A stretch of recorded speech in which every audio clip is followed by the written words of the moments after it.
tell me the story of how Gabriella's come back too All right. in the years coming up to the Blitz. We pan over to an office where Gabriella is seated doing the usual, keeping very rigorous track of thoughts and dreams that she is wont to do anyway. And I'll just do the rest of it, kind of like taking that turn. Right, normally these are started in a much more efficient manner, but I had one of those unfortunate recap dreams, as it were, and it was like getting hit with every single horrible nightmare I've had the last month all at once. So I'll skip past the boring parts because they're already sort of tracked in other sections of this journal. We were assigned to go and meet with a one Amesley to go hang out and deal with his will. Not great time there, at least according to my nightmares. I met some folks there, fine folks. I guess fine folks is subjective, but still. And we had a very good time, and we almost escaped, and then we woke up in our homes, and that was fine. But then afterwards, we had to go to Oxford. People were attacked in libraries, people were attacked in hospitals. Nightmare monster showed up in the hospital. Again, recap dream, so it's all hitting pretty hard. And then, we died, I think, and then we didn't die, and I think I lost someone. I'm sure that won't matter, though. Mostly dreams. And then afterwards, I came home from what I can only assume is a nightmare of a bender that I had while I was in Oxford. Haven't been to Oxford since, and I would honestly be a little embarrassed to show my face, given what I assume my actions might have been there. So we're here now. I've gotten to engage a lot more with my extracurricular secret society activities, whose name I will omit for my writing, but will say out loud for my own posterity. The Twilight Shadow. And from there, I've gotten some handgun training. It seemed pertinent. I can't quite place why. And things have only gotten worse in London. Blitz is upon us. It's poor for morale, and it's been keeping my office pretty busy for those who can afford it, but even then, very few can, given the certain circumstances. So I've taken some cases pro bono. Certainly the mental acuity and health of the people of London could definitely use my help. And we're here now, on Recap Nightmare Day. Not my favorite. I'm gonna go get some coffee. While Gabriella goes to get coffee, why don't we go ahead and introduce this new cast of characters, excluding Gabriella, who we all know and love. How about we start with Finnick? Right, I have push to talk enabled. I just started waving and talking. But hello, everyone. My name is Fennec Foxfire. I use she/they pronouns. You can find me on just about everywhere at the Fennec Wolf. I do things here with Pseudonym Social, Nerdsmith, a few other things. And I will be playing... Gosh, I had her full name. I remember Frederica. I don't remember the rest of it. I'll be playing Freddy, who also uses she/they pronouns, an antiques dealer who might not be on the most up-and-up part of the law. Alright. After that, would we go to Brianna? It's Brianna Jean. Last season I was Victoria McGuire. I'm sure we will see her again. But for this season, I'm playing... We'll just call her Lizzie for now. That's how she is known to most people. She's rather well off, works in a bunch of different circles. What her name is depends on who you ask, and she has quite a few questions about some things that happened, and she's been trying to figure it out after she finally got back to London. Alright. Next, we got Brian. Greetings, salutations, everyone. It's me, Brian. I played Decard Lazarus last season. We'll find out more if you'll ever come back. And this season, I am playing Finley Yaeger, Lazarus. I am auf der Suche nach meinen Idioten Opa. Oh, mine apologies. That is, I am searching for my idiot grandpa. I come from Gorlitz. I'm a PI. I'm 32 years old, and I really don't want to wish to be doing this. I'd rather be helping the people. Yeah, and returning with my coffee. My name is Ian. I had unfortunately forgotten to introduce myself. I'm playing, once again, Gabriella Slaughter, the Jungian psychologist who had some run-ins with some, creatures whose names should be better left unsaid, that start with B and end with ogre. But I'm back, and although my memory has been, torn to shreds and turned into dream stuff, my character sure is, I don't know about enjoying themselves, but she's gonna be okay, probably, right? I also use he, they pronouns, and you can find me on other stuff in Pseudonym Social, as well as in places that I'm sure will be added at the end of the show with my little, casting call thingy. All right. And I am John Vaughman. I am going to be the Keeper of Arcane Secrets for this show. And without further ado, let's get into it. So, it has been quite a few years since we last saw Gabriella. Since then, the war has escalated, taking most of the world in to the dark shadow that unfortunate times have brought upon the world. And among that are many, many stories which are told on big screens about guns and violence and people fighting in the trenches or in tanks or whatever. But these stories are going to be a little bit different. They're going to be following that of investigators keeping the world safe while everyone else is fighting amongst themselves. And so, without further ado, Season 2. Yay! It all begins with a blitz. Germany is bombing London almost daily, nightly. And the people of London are... Forget to breathe sometimes. The people of... Yeah, we're getting the jitters out John, right now. please Ooh. breathe. The people of London are tired. Most of them have either fled into the countryside or are taking up arms to fight the great evils that are destroying their homes, cities, and trying to resist against the Black Curtain, which is befalling most of Europe. We'll go ahead and start with Gabriella, who is still in London, doing the work that she has studied for all these years. Gabriella, go ahead and tell us, what are you doing this morning? Right. Gabriella is probably getting ready with some coffee. She never took to tea in the same way that, anybody else who lives in London long term does, which suits her just fine. She doesn't really mind. This is probably the very last of the coffee, or close to it, due to rations and everything. So she's probably going to savor it as best she can. And I think currently they're just, if it's morning, they're flipping through the newspaper and getting ready for what can only be assumed to be a very difficult and exhausting day. A lot of the days have been difficult and exhausting. I think since Gabriella was last seen, her hair has gotten longer. She has some scars that she can't account for where she got them. She looks a little bit more threadbare in terms of fashion sense. She still has the big coat, but it's a little bit more worn down. And she now almost always carries on her person a Walther P38. Out of a sense of sudden comfort after the time in Oxford of there were times where I felt like I could have used this, which really concerns her more than anything else. Of why would I have needed this? But also, she hasn't seen Father Blackwell since Oxford. She hasn't been able to contact him either, so she's definitely been very worried since then.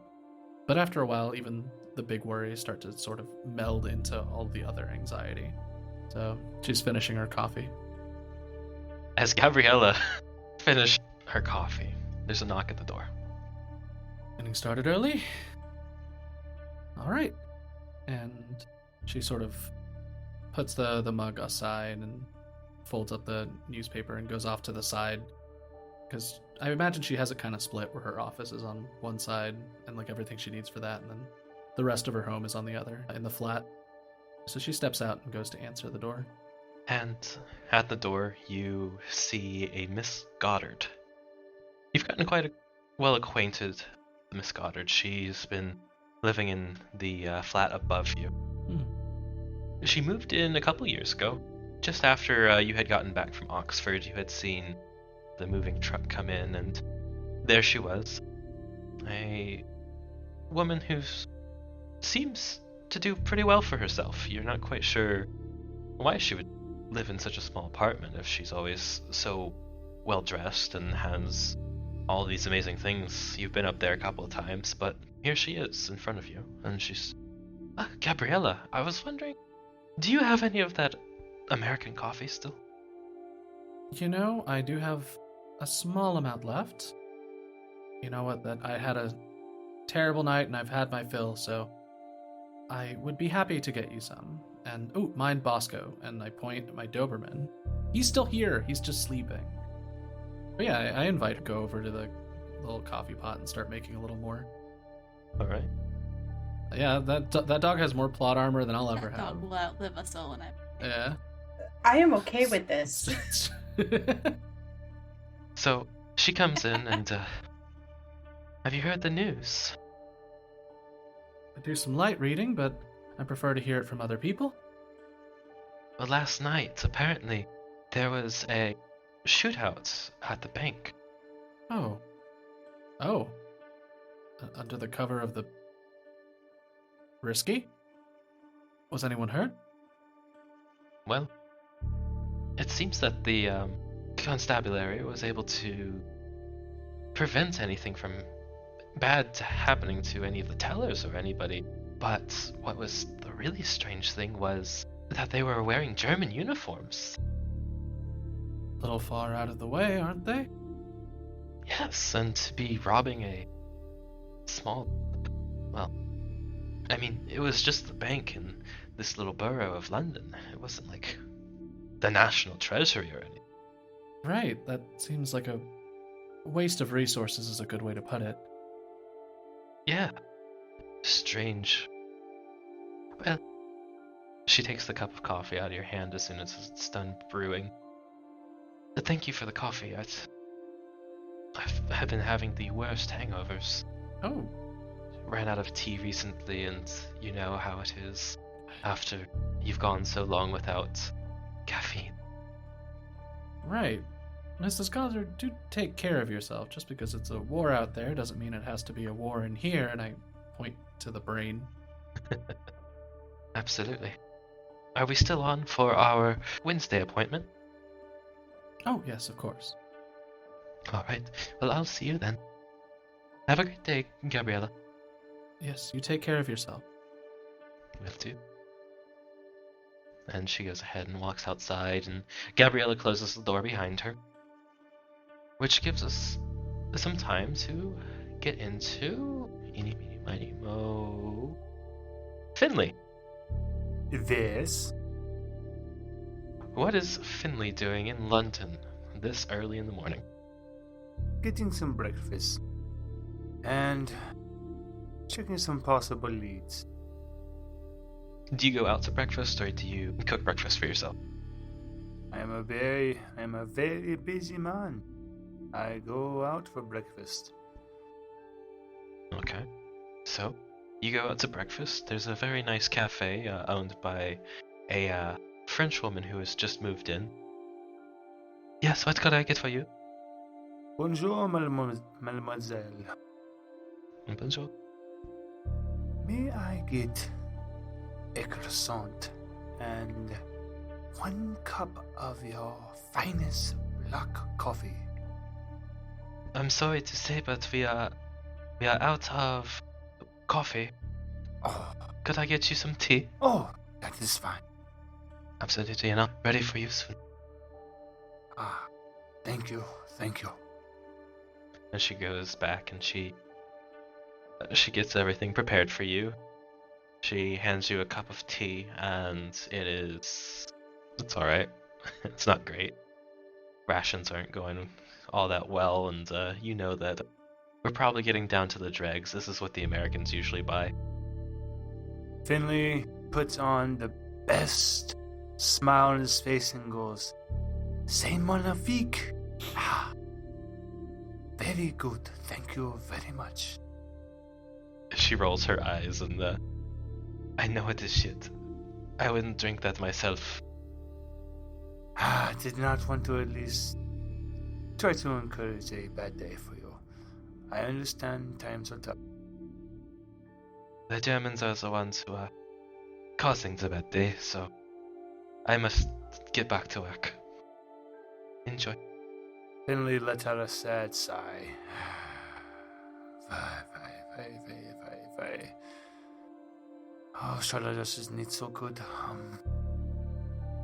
He pulls out his notepad and starts to look over his notes and goes, Idioshin, Opa, grandfather, nein, English, Grandpa, where are you? I swear I'm going to smack you, especially for Oma Henrietta. Take a sip of the tea and he just goes, "Oh, Scheiße! Oh, fick dich!" And I just push the cup away. At this point, another man walks in, and he seems to order some food, and he goes to sit down. He looks at you with a quizzical look, gets up, and walks over. Hello. He has this very thick accent that you're not familiar with. Sounds almost Creole, Jamaican, maybe? Which I'm not going to do because that feels bad. American? Maybe American. How are you, how may I help you this morning? Because you are, obviously you need something if you're just going to approach me when this is a empty cafe. Well, it might be an empty cafe, but you strike me as a man who is looking for something. Or someone. And he watches you intently. Yes. It is someone. Is it a lover? No, it's not a lover. No, not a lover. He seems to be, muttering off to the side as if he was talking to somebody who isn't there. And then he looks back at you and just... Oh, your grandfather. Now, you see, I'm a very rational man, and you see, you could have just been taking a look at my notes. You see, you might be judging from the way I look, I react from the way you speak. I'm not going to think you have some kind of supernatural powers. But yes, I'm looking for my grandfather. I'll consider that a lucky guess. Or maybe you cheated. Perhaps I have. Perhaps I haven't. And perhaps the supernatural is more natural than you believe. Finley rolls his eyes. But may I sit with you? Yes, please. Join me. I'll have to be honest. The spirits are talking a great deal about you. There's some discourse that is new in this world. New by a couple of years now. New evil. Or not an evil, we don't know yet. But there's an unrest, and it revolves around you. Someone is watching you. Watching over you. No, not over you. Leering at you. Finley is looking at the stranger, eyeing him down, adding his full description, what he just said to his notes, and goes, "You have just added yourself to my list, stranger. But you see, at first I was just taking you as just some passerby who was looking for maybe some change for a fortune telling. But now you are sounding just like mine Opa from his letters. Finley gets a very serious look on his face. My Nana would like to see my Opa again. Do you know where he is? I don't. But perhaps, maybe, the cards can tell us a little bit more. Perhaps they can guide you in a direction that you need to go. Or perhaps it'll just be me asking for a meal in a clever and more artistic way. I don't know whether to trust your words or to ignore you. You intrigue me. Maybe it's time I listen to my grandfather's old stories and entertain your cards while I treat you to a croissant. Oh, I would much appreciate that. Yes, my Nopa always told me, a stranger is just a friend you have not met. So, please, join me. Pulls out his cards in this red silk cloth and lays them out on the table. Shuffles and splits the deck, and shuffles some more, and splits the deck, and shuffles some more, and splits the deck. And he asks for your left hand on the top of the cards. And he places his left hand on top of the cards. Now, just think about your Opa. Think about him long and hard. And when you feel ready, release your hand. Finley concentrates. He remembers the last time they spoke, they had an argument, and that he was glad he was leaving the house because he just embarrasses the family. Then when he was a teenager, Decard always being there for him. And then as a child, sitting on his knee and hearing his stories of looking for monsters. He focuses on the last bit, when he was younger, and then he lets his hand go. And he places 3 cards face down. Let's see. Oh, yes. Yes, I see. You have very fond memories of this man. You see the 6 of Cups. Very fond memories. You used to listen to his stories, but you became a skeptic. You must grow up. Ah, yes, the age of not believing.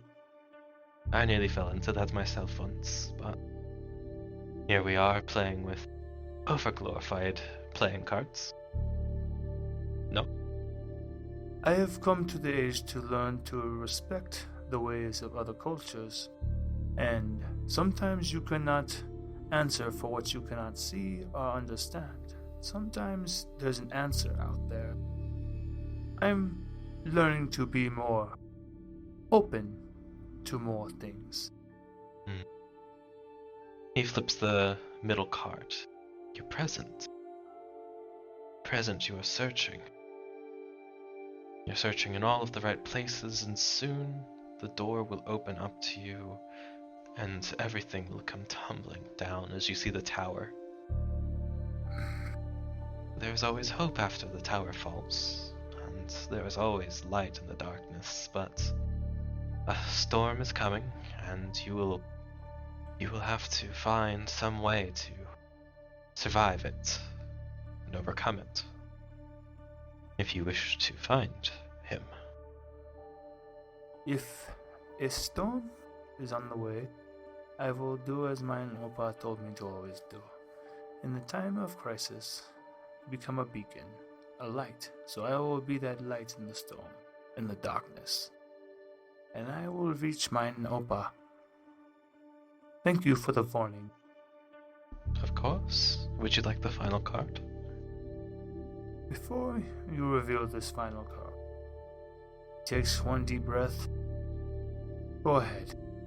And he flips the card and you see the devil.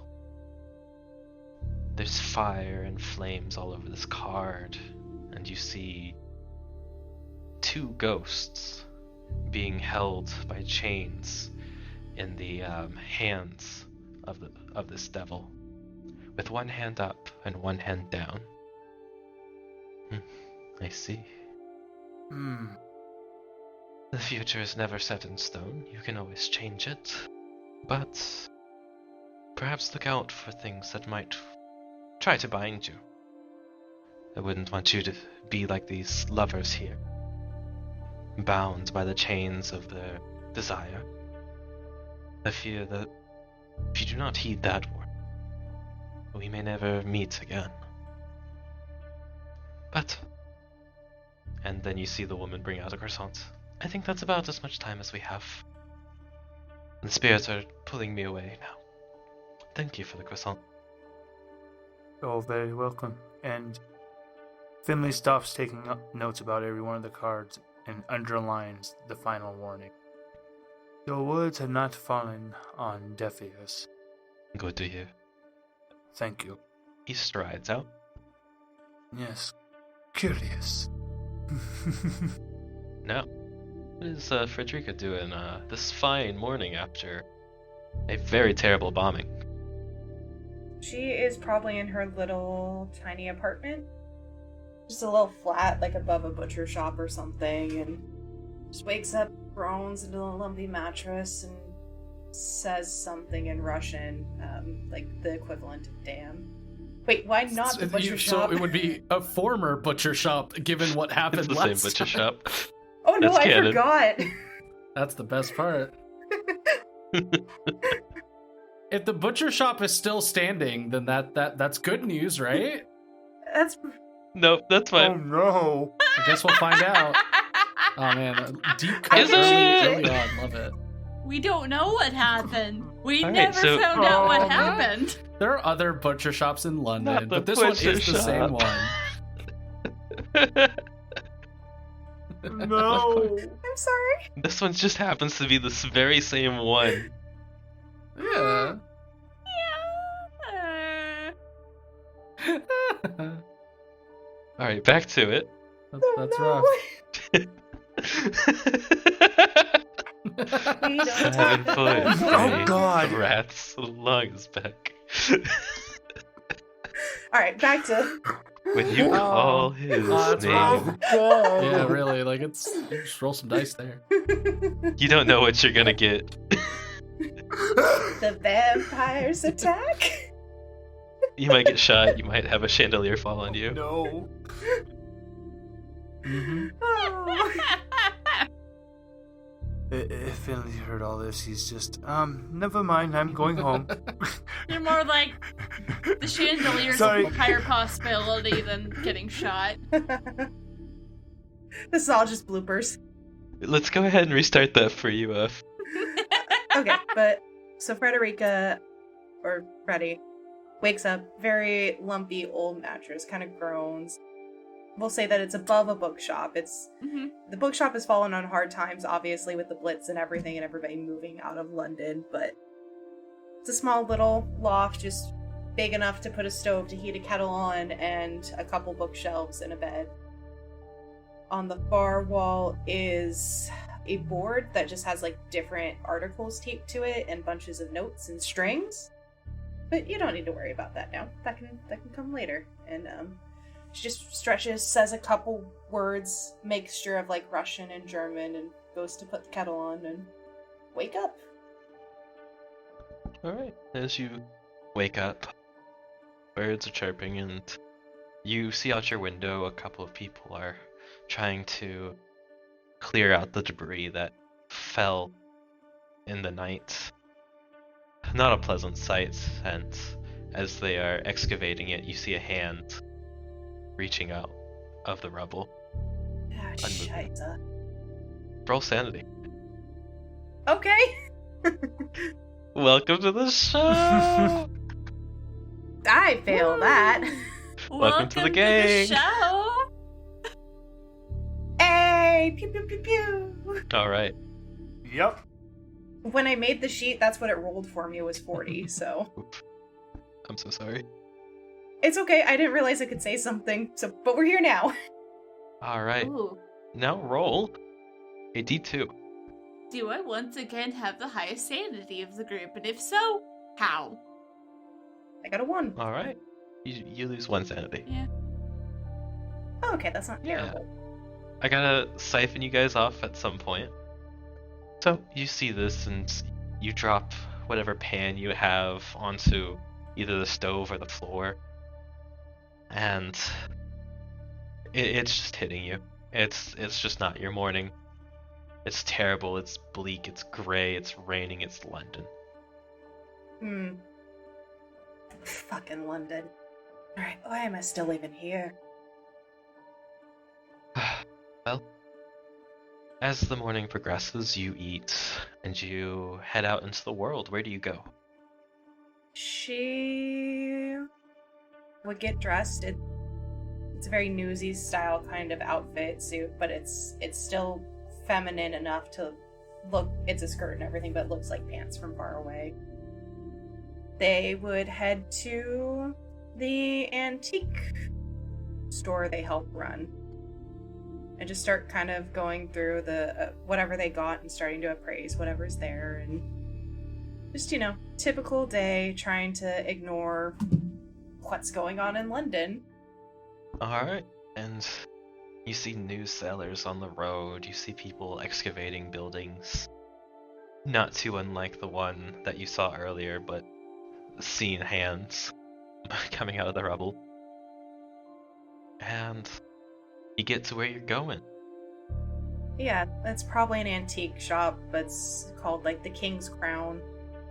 She pulls a key out of her pocket and unlocks the door, puts a sign on that says they're open, and goes to the desk where there's like a bunch of various trinkets stacked up that she appraises and looks at, and if there's one that's a little more valuable, then it might get slipped into her bag for later to be appraised at home, and then come back looking, it's the same one. You can't tell the difference, right? Well, Freddie has this plan in mind, opening the door. Just in her head. And she looks out on rubble as she opens the door. What remains of the antique store is the frame that held the door. Well, shit. Alright, that's okay. That's the kind of day we're having today. Alright. I'm still figuring out her accent, which is why it keeps changing. No, you're fine, you're fine. Alright, well, that's right. Okay. To the pub it is. And just goes to the pub. Alright, do you have a favorite pub?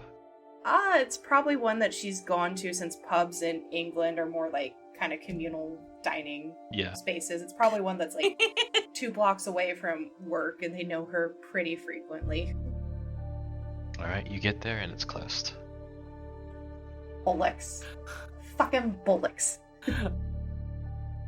Yeah, this really ain't my morning. I've been rolling for how well y'all's mornings is going. Oh. I love it. Nat 1. Oh, that's fantastic. Oh, I think Freddie just looks at it and just scoffs and is like, probably just goes to the nearest park. It's like, oh, fuck it, I'll faff around and see what's out there. Find some trouble. You go to the park and it's on fire. Oh, Oh my god! Seriously? You see the fire crew is trying to put out the flames, but a bomb didn't go off last night, and then unfortunately somebody walked into it, and yeah, you're breathing them in, and yeah, there's fire and At what flames. point do you just go home and go back to bed? Right, alright, we're just, right, no, that's, fuck it, back to bed. Alright, That's so you home. head back home. She's got beer at home. You get back home, and on your bed are 3 rats. Oh. They just stare at them for a good long minute, eyebrow raised, like, are you going to get off, or am I going to have to make you? And then they start moving around, but then they start bumping into walls. What? She is 3 blind fuck, mate. The rats also This rolled is just poorly. like the worst day ever. I assume she has like a shoebox and she dumps it out and there's a bunch of like handwritten letters and she's like, right, not those, and just and they're written in very feminine handwriting and just very carefully sets them on the desk and then just starts using the box to just give them, right, come on, get in the fucking box and I will put you outside and I put you in a pod. Come on, let's go. Alright, and you put them outside and they just look straight up at you, look to the street, and then look right back at you. Do I look like I'm running a bloody charity? And then you just see them very slowly walk off into the street. Alright, come here. They turn around and run right back to you. She crouches down and puts her palm out and picks them up. Right. Ground rules. You ain't eating my shit. I will feed you. And you don't do none of just don't eat any of the books. And puts them gently back in the box and carries them inside. You look at the bookshelf for the first time after saying that. And the bookshelf is absolutely fine. Because we don't hate books here. Yeah, like, oh my god. Devastating. We found the druid. I don't want to be. We found the green wheel recruit. Also, I have to say congratulations on being a Disney princess in a horror show. Puts them in the box and like gets a couple rags back in there and like sets them in. Do you all use I don't know what you all use here. Blankets. Just a couple rags. You see one of them hop out and run over to where you have a pack of beers. And it, with its small little hands, pulls the beer up and then rolls it back to the box. And one of them is at the box and pries it open with their teeth. Alright, you shits ain't bad. Takes it and just starts drinking. And that's been your morning. That's not the strangest thing she's ever encountered. They're your buddies. It is probably bottom shelf beer with the rations. Oh no! Oh, that's devastating. Congratulations, you now have an army of mice that like to have a good taste in beer, or the same taste in beer. The rats do not have plot armor. No! Oh no! Oh, that's devastating. So, what would you like to do with the rest of your morning? Probably after the first beer, Frederica sits in an office chair she has and just stares at the wall of articles and clicks her tongue against her teeth and they try and figure out what the heck happened that night with Angelica, because it's still not making any sense. Alright. It's at that point. If it's bloody rent, it's not due till Wednesday. Gets up and opens the door. Yes, are you Frederica? Just call me Freddy, mate. Alright, Freddy. I'm here with your insurance claim for damages done to your establishment. That was fast. Yeah, Freddy kind of raises an eyebrow, you got here quick. I haven't even filed a report. We got word from it was a priest? I don't have a priest on staff, but sure. Bless God and country. Takes another sip of the beer. Look, everything's up in flames. We're trying our best. If a priest tells us that bloody antique shop is burning down, we gotta follow it up, unfortunately. Do you want the £10,000 or not? I might not take I ain't gonna say no to £10,000. What was the name of this priest so I can buy him a drink? He flips through his notes. Blackwell. two very different people in very different parts of the city immediately perk up and don't know why. It's my boy.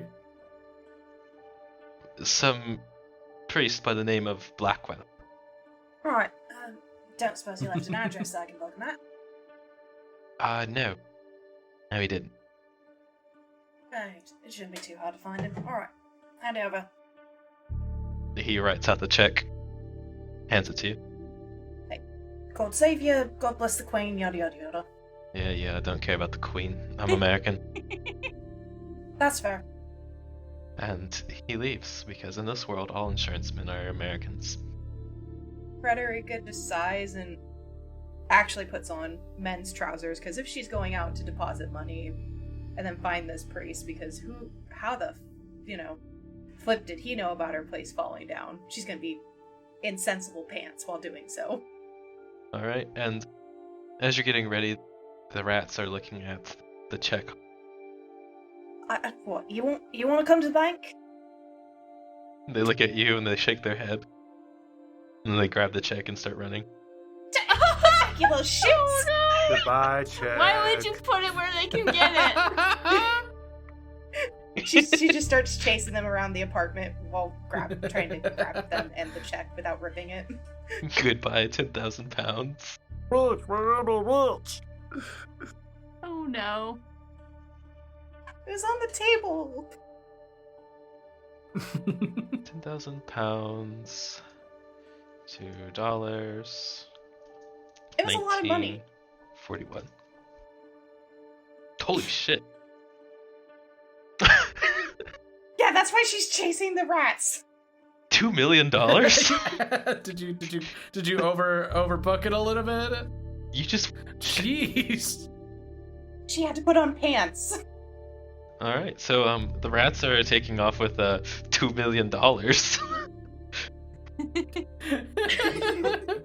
Oh, Frederica's giving... The door's shut. They can't go anywhere. We shoot those rats on sight. Like full stop. Full stop. Frederica's I would chasing go them around stop the those apartment, rats. just, like, trying to scoop them up and get the check Bribe out of their them with mouths. beer. Alright. Go ahead and... What would I even make you roll for that? Roll dexterity. Crossing my fingers for you. Hey, a success! Alright. You managed to catch the rats, and you put them in their box, and they... If rats could snicker, you feel like they would be snickering right now.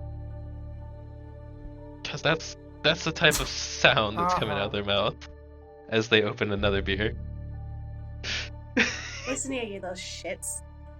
You ain't getting any cheese now. Goes to leave to deposit the check. They put the beer back. And as you're closing the door, you see the three rats are following you down the street. I thought you didn't let it... Come on. And she holds out a hand to, like, put them in her coat pocket. The pocket that doesn't have the check in it. Yes, the other pocket. Rats along her back.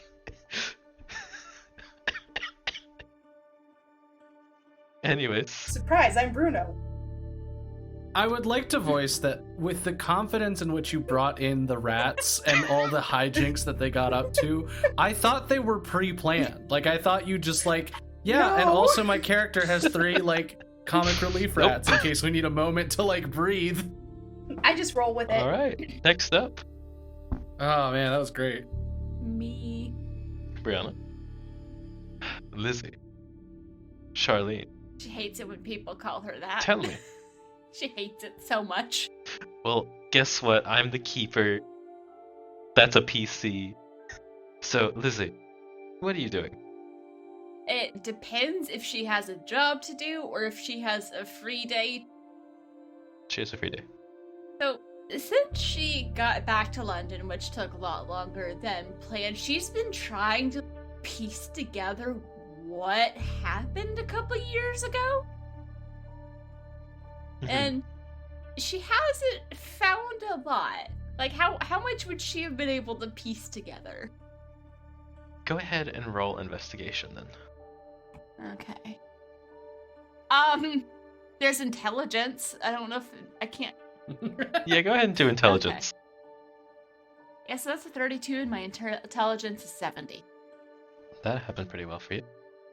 So, you've pieced together that there was a dinner party that you were invited to that you didn't go to for reasons, and that the people who were there went off to their own merry directions after burning down the estate that you were promised. You have a feeling that your brother is involved somehow. You have been able to track down one of the people to London by the name of Gabriella. Okay. How long have I known about her?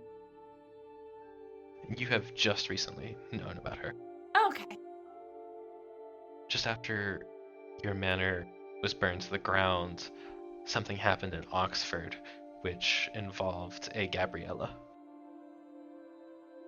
Okay. So if I know who she is, and have I been able to piece together anything else about, like, where she works or anything?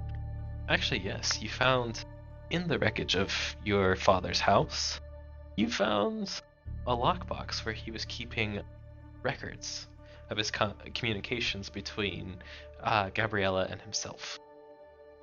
Okay. She probably has that and everything else she was able to recover somewhere in her apartment, which is in a place where she's confident her brother will never find her. 'Cause just someone she doesn't want to talk to until she has all of the proof to ruin his day, because that is her favorite thing in the world. Alright. So, but I think since she just found out about Gabriella, she's not going to approach immediately. So she's just going to dress, nondescript, blend in with the crowd, and start surveilling. Alright. Hang out around, like, where she works. My house? She works at her house? I work at my flat. Yeah. So you're watching Gabriella through her own window. She's found somewhere, like, across the street. She's not, like, poking her head in the window. She knows how to covertly surveil. No, for sure. Alright, so as you're watching, go ahead and roll spot hidden for me. Gabriella wouldn't notice anyway, you're fine. Who, me or Gabriella? Both.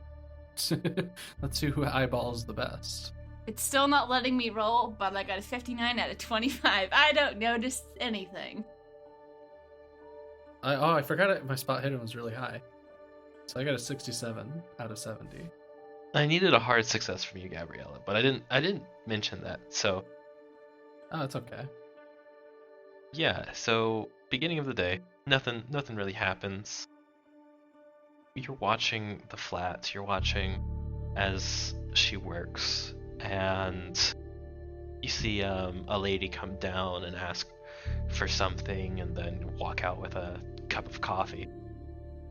Yeah, and I'm picture she'll go and walk around, and, like, if there's, like, any shops nearby, just blending in and keeping an eye. Okay, go ahead and roll spot hidden again. Okay. Come on. That's a 38, but my spot hidden is still 25, so. You're still walking around, you're still doing the thing. And as Gabriella has no real reason to think that anybody's watching, I'm not going to have Gabriella roll right now. No, that's fine. But you start to get distracted. She seems just like a normal psychiatrist, but it's her upstairs neighbor that really draws your attention. Do I recognize her upstairs neighbor? No, you don't recognize her. No? But you realize that every time that Gabriella goes into a meeting with a client, you see that the upstairs neighbor picks up the phone. You have been listening to Beyond the Crumbling Veil, a Call of Cthulhu 7e actual play podcast by Styx Helix Productions as part of Pseudonym Social. a creative podcast network changing reality one story at a time. If you're enjoying this show, please consider leaving us a review on iTunes or Podchaser or wherever you're listening to help other people find this lovely spooky tale. Beyond the Crumbling Veil is DM'd by John Voman of Styx Helix Productions, with Brian as Finley Yaeger Lazarus, Ian Ramos as Gabriella Slaughter, Fennec Foxfire as Frederica Newman, and Brianna Jean as Charlene Elizabeth Amesley. The show is also produced by Brianna Jean. If you don't want to wait to find out what happens next, you can get early access to our episodes by joining our Patreon at patreon.com/pseudonymsocial. You can also find out more information about our other shows at pseudonymsocial.com and support our various productions.